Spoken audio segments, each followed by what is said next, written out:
नमस्कार प्यारे दोस्तों, कैसे हो आप सब। मेरा नाम विशाल है। मैं आपको भूतिया घटना पर आधारित कहानी सुनाने जा रहा हूं। आपको कहानी अच्छी लगे तो वीडियो को लाइक और चैनल को सब्सक्राइब करें। चलो कहानी शुरू करते हैं। हिमाचल प्रदेश के किन्नौर जिले में एक गांव था, लुहारी। चारों ओर देवदार के जंगल, चांदी जैसे झरने और हमेशा मंडराता हुआ घना सफेद कोहरा। यह कोहरा इतना अजीब था कि स्थानीय लोग इसे जीवित धुंध कहते थे। कहते थे कि यह धुंध सिर्फ मौसम नहीं, कुछ खोजती है।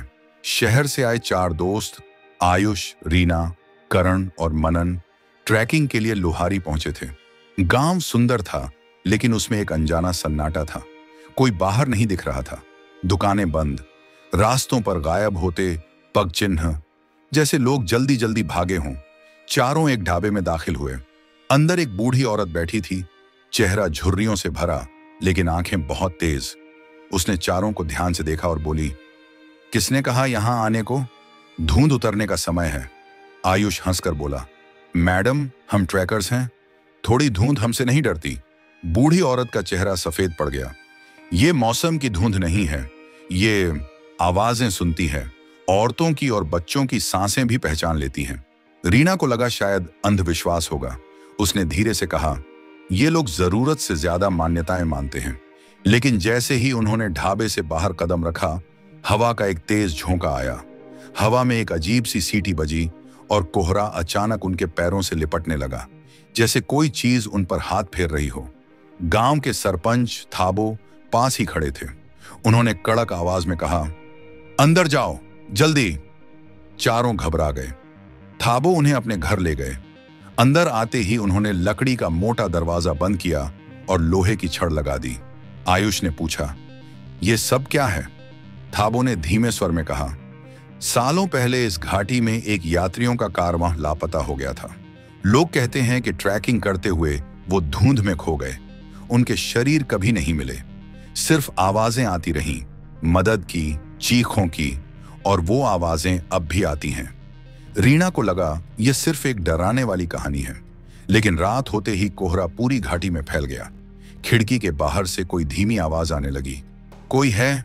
कोई हमारी मदद करो। मनन ने झांक कर देखा। झरने के किनारे एक औरत खड़ी थी, लेकिन उसकी परछाई नहीं थी। उसकी आंखों से दूध या धुंध बह रही थी। आवाजें तेज होने लगीं। खिड़की के बाहर धुंध का कोई साया घूम रहा था। रीना कांप गई। ये कौन है? थाबो ने सबको खिड़की से हटाया। तुम लोगों को कल ही गांव छोड़ना होगा, ये धुंध भूखी है। करण ने हिम्मत दिखाते हुए पूछा, भूखी? किसकी? थाबो बोला, आत्माओं की, और कभी कभी जिंदा लोगों की भी। रात के लगभग 2 बजे अचानक घर की दीवारों पर छर्र छर्र की आवाज होने लगी, जैसे कोई नाखून घसीट रहा हो। फिर किसी ने भारी आवाज में दरवाजे पर ठक ठक किया। खोलो! उस आवाज में एक ठंडक थी, एक अजीब खालापन। आयुष ने दरवाजे की दरार से झांका। बाहर वही औरत थी, लेकिन उसका चेहरा अब इंसानी नहीं था। उसकी त्वचा पर बर्फ की परत थी और गालों पर नीले रग। रीना ने पूछा, ये क्या है? थाबो ने कहा, वे लोग जो कभी लुहारी के जंगलों में खो गए थे, धुंध उन्हें वापस नहीं जाने देती। वो अब दूसरों को भी अपनी तरह बनाना चाहती हैं। धीरे धीरे धुंध कमरे के भीतर आने लगी, जैसे किसी ने उसे दरवाजे की दरार से धकेला हो। मनन ने टॉर्च जलाई तो धुंध की लहरें पीछे हटने लगीं। थाबो ने कहा, प्रकाश इन पर असर करता है, हमें सुबह तक इंतजार करना होगा। लेकिन सुबह आने से पहले ही मनन का मोबाइल बज उठा। स्क्रीन पर लिखा था, अननोन कॉलिंग। मनन ने डरते हुए कॉल उठाई। एक टूटी फूटी आवाज आई, मनन, पहाड़ी के पीछे वाली झोपड़ी में हम फंसे हैं, बचा लो। आवाज मनन की ही थी। रीना चिल्ला पड़ी, ये तुम्हारी ही आवाज थी। आयुष बोला, ये धुंध आवाजें कॉपी करती है ताकि इंसान बाहर निकले। लेकिन देर हो चुकी थी। मनन दरवाजा खोलकर बाहर भाग चुका था। बाहर कोहरा इतना घना था कि कोई चीज 5 कदम दूर भी दिखाई नहीं देती थी। अचानक धुंध में 2 लाल आंखें चमकी। मनन की चीखें गूंज उठी। फिर सब शांत। सुबह होते ही खोज शुरू हुई। मनन का कोई पता नहीं था, बस जमीन पर उसके पैरों के निशान, जो अचानक एक बड़े पत्थर पर चढ़ते और फिर गायब हो जाते थे, जैसे वह हवा में उठा लिया गया हो। थाबो ने कहा, अब एक ही रास्ता है, धुंध का दर्रा, यही वो जगह है जहां सबसे ज्यादा लोग गायब हुए, लेकिन गांव वाले उधर जाने से मना कर रहे थे। वह दर्रा श्रापित है, जो उधर गया वापस नहीं आया। आयुष बोला, हमारे दोस्त की जान दांव पर है, हम जरूर जाएंगे। तीनों ने दिन में दर्रे की ओर जाना शुरू किया। रास्ता खूबसूरत था, लेकिन डरावना सन्नाटा पसरा था। देवदार के पेड़ भी जैसे एक दूसरे को घूर रहे हों। करीब आधे रास्ते पहुंचने पर उन्होंने धुंध में किसी आकृति को चलते देखा। लड़खड़ाता हुआ, फटे कपड़े, नीले होंठ। मनन! रीना दौड़ पड़ी, लेकिन जैसे ही उसने उसे पकड़ने की कोशिश की, वह आकृति मुड़ी। वह मनन नहीं था। उसका चेहरा पिघले मोम जैसा था, आंखें खोखली और आवाज में गूंज, वो तुम्हें भी यहां बुला रहा है। करण ने रीना को खींचकर पीछे किया। आकृति तुरंत धुंध में विलीन हो गई। अचानक एक गुफा जैसा चौड़ा रास्ता दिखा। ऊपर से लटकती बर्फ की लताएं, नीचे फटे पत्थर। वहीं हवा की सीटी सबसे ज्यादा तेज थी। थाबो धीरे से बोला, यही है धुंध का दर्रा।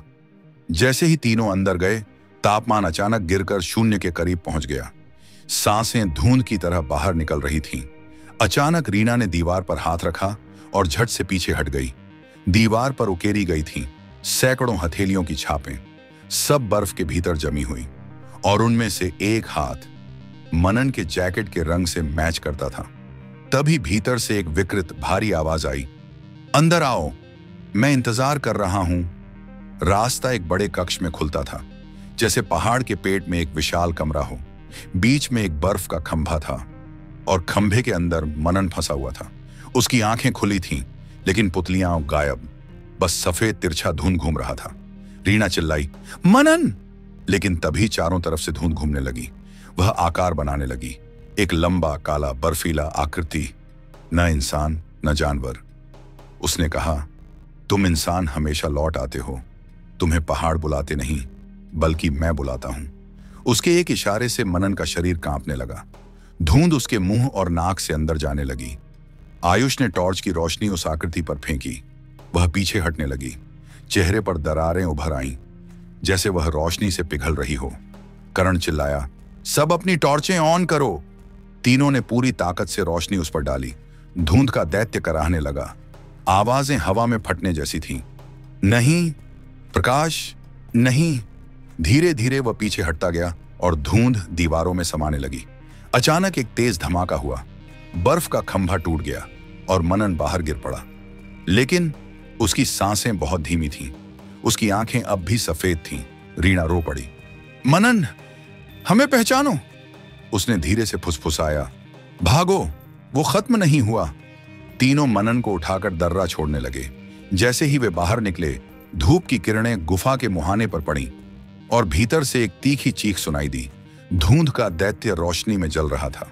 गांव लौटते ही थाबो ने कहा, तुम लोग आज पहली बार उसे पीछे धकेल पाए हो, लेकिन मरा नहीं है। धुंध फिर आएगी, अगले मौसम में, अगली सांझ में। मनन धीरे धीरे ठीक तो हो गया, लेकिन उसकी आंखों में अब भी हल्की सी सफेद धुंध तैरती रहती थी। कभी कभी रात को वह उठकर एक ही बात कहता, वह अभी भी मुझे बुला रहा है।